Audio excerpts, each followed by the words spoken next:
전 세계적으로 한류 열풍이 이어지고 있죠. K-팝부터 해서 K-푸드, K-드라마, 영화 등 해외에서 큰 인기를 끌고 있는데요. 요즘은 더 나아가 한국 문화에 대한 관심에서 한국어에 대한 관심으로까지 이어지고 있는 추세입니다. 제2 외국어로 한국어를 선택하는 분들이 많아져서 한국어과는 경쟁률이 어마어마하고 한국어 선생님이 부족할 정도라고 하는데요. 그렇다면 이 한국어를 알려주는 선생님이 되기 위해선 어떤 걸 준비해야 할까요? 지금 바로 알려드릴게요. 한국어 선생님이 되기 위해서 필요한 준비물은 바로 한국어 교원 자격증입니다. 한국어 교원 자격증은 1급, 2급, 3급으로 단계가 나눠져 있어요. 각각 어떻게 취득할 수 있는 건지 먼저 알아볼게요. 먼저 한국어 교원 3급은 고졸 이상의 학력으로 필기시험과 면접시험만 보시면 취득할 수 있습니다. 그리고 한국어 교원 2급은 별도의 필기시험 없이 외국어로서의 한국어학 4년제 학사학위 과정 안에 필수 15과목을 포함하여 학사학위를 수료하시면 한국어 교원 2급 자격증을 취득할 수 있어요. 마지막으로 한국어 교원 1급은 2급을 먼저 취득해서 5년 이상의 근무 경력과 2000시간의 한국어 교육 경력을 쌓으시면 1급 자격증을 취득할 수 있습니다. 아무래도 한국어 교원 3급이 따로 준비해야 하는 조건 없이 필기시험과 면접시험만 보면 취득할 수 있어서 가장 쉽고 간단하다고 생각하시겠지만 사실 시험 난이도가 상당하기 때문에 합격률이 낮습니다. 취업적인 부분에서도 3급은 메리트가 없어요. 왜냐면 급수도 급수지만 3급을 취득하신 분들이 비전공자이거나 고졸자이신 분들이 대다수라 취업이 거의 불가능하다고 보셔야 해요. 그래서 3급보다는 한국어 교원 2급을 취득하시는 게 훨씬 유리한데요. 별도의 시험도 없을 뿐더러 2급 취득만으로 학력적인 부분까지 관련 전공자로 경쟁력이 저절로 갖춰지기 때문이죠. 그럼 한국어 교원 2급 자격증을 어떤 방법으로 취득해야 할까요? 가장 추천드리는 방법은 바로 학점은행제 제도를 활용하는 겁니다. 왜냐하면 2급을 취득할 때 필요한 외국어로서의 한국어학이라는 전공이 개설되어 있는 대학교가 생각보다 많이 없기 때문에 다시 대학 과정을 밟는 것보다는 학점은행제가 훨씬 수월할 수 있거든요. 여기서 학점은행제가 생소하실 분들을 위해서 어떤 제도인지 간단한 설명을 드린 후 어떤 과목들이 필수로 들어야 하는 과목들인지도 함께 알아보겠습니다. 학점은행제는 교육부 주관 평생교육 제도입니다. 학위를 취득하면 일반 대학과 동등한 학력으로 인정받을 수 있는 제도이죠. 100% 온라인으로 이루어져 있어서 직장을 다니시는 분들이나 기존 학업과 병행하여 자격증을 취득하시려는 분들이 많이 활용하시는 방법입니다. 단, 온라인 강의 출석 외에도 시험, 과제 등의 평가 일정들이 포함되어 있어요. 평가 일정을 하는 데 있어서 도움 없이 스스로 하실 분들은 담당자 없이 혼자 하시고 자료 지원이나 도움이 필요하신 분들은 저와 같은 담당자의 도움을 받으며 진행합니다. 그리고 장점이 하나 더 있어요. 학점은행제는 온라인 수업 말고도 학점을 취득할 수 있는 방법이 다양해서 과정을 더 빠르게 마무리할 수 있거든요. 학점으로 인정되는 자격증이나 독학사 시험 등을 병행하여 진행하실 경우 4년제 학위를 2년 반 만에도 취득할 수 있습니다. 이 부분은 최종 학력이나 개인 상황에 따라 진행해야 하는 과정이 달라질 수 있으니 자세한 상담이 필요하시면 영상 아래 상담 링크를 참고해주세요. 그럼 이번에는 한국어 교원 2급 자격증을 취득할 때 필수로 이수해야 하는 과목들은 무엇인지 알아볼게요. 보시면 영역은 총 5개로 나눠져 있고 영역마다 이수해야 하는 과목 수가 정해져 있어요. 한 과목당 3학점으로 총 15과목을 이수하셔야 하는데 14과목은 온라인 과목, 한 과목은 한국어 교원 실습으로 이루어져 있습니다. 각 영역별로 이수해야 하는 과목들이 구분되어 있는데요. 여기서 주의하셔야 하는 점은 과목을 고를 때 자격증 취득에 필요한 과목이면서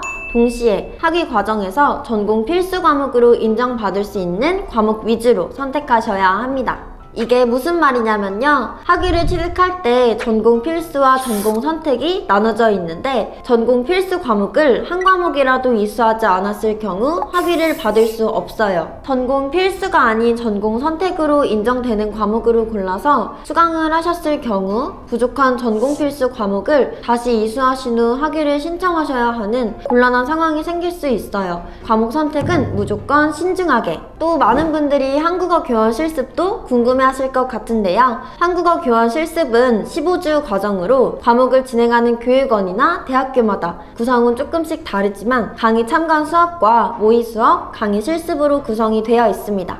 실습은 오프라인 출석 수업이 있는 곳도 있고 출석 없이 온라인 줌 수업으로 전부 듣는 곳도 있기는 하지만 직접 출석해서 수업 들으시는 걸 추천드리고 싶어요. 실습을 제외한 나머지 과목들이 다 온라인 수업이다 보니까 실습을 온라인으로 이수하실 경우 실제 취업을 앞두고 실무적인 부분에서 자세한 지식이 부족해 막막하게 느껴지실 수 있거든요. 추후 자기소개서나 면접에서도 실습 때 배운 부분을 유용하게 활용하실 수 있으니 실습은 오프라인으로 경험해 보시길 바래요.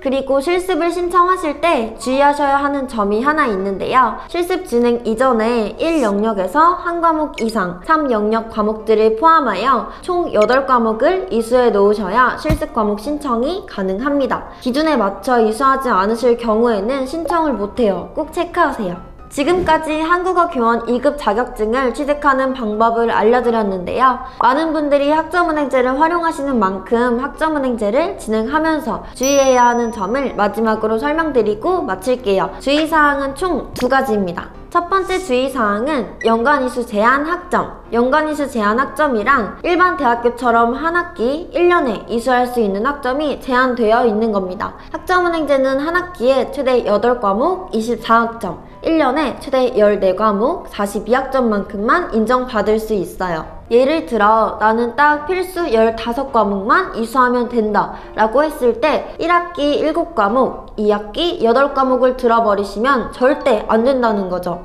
1년에 14과목만 인정받을 수 있어서 2학기 8과목 중 한 과목은 버리는 과목이 되어버려요. 그렇기 때문에 학습 과정을 설계하실 때는 연간이수 제한에 맞춰서 설계를 하셔야 합니다. 두 번째, 학습자 등록과 학점 인정 신청. 학습자 등록은 나는 학점은행제 학생이다 라고 학생 등록 절차인데요. 매년 1월, 4월, 7월, 10월에 등록할 수 있으며 나의 최종 학력이라거나 내가 목표하는 전공과 학위를 선택하면 됩니다. 최초에 한 번만 하시면 돼요. 중간에 과정이 바뀐다면 얼마든지 수정하실 수 있고요. 대신 정말 주의하셔야 하는 건 학위를 받으셔야 하는 분들은 학위 신청일 기준 75일 이전에는 학습자 등록 처리가 완료되어 있어야 학위를 받을 수 있습니다. 안 그러면 학위를 6개월 뒤에야 다시 신청할 수 있는 대참사가 벌어지거든요. 그렇기 때문에 학습자 등록은 미리 하는 게 무조건 안전하다는 점. 그리고 다음은 학점인정 신청입니다. 학점인정 신청은 평생교육원에서 이수한 과목들을 국가평생교육진흥원 학점은행제 홈페이지에 등록하는 절차입니다. 학습자 등록과 똑같이 1월, 4월, 7월, 10월에 신청할 수 있는데요. 이수한 과목들 학점을 나중에 한 번에 등록하셔도 상관은 없지만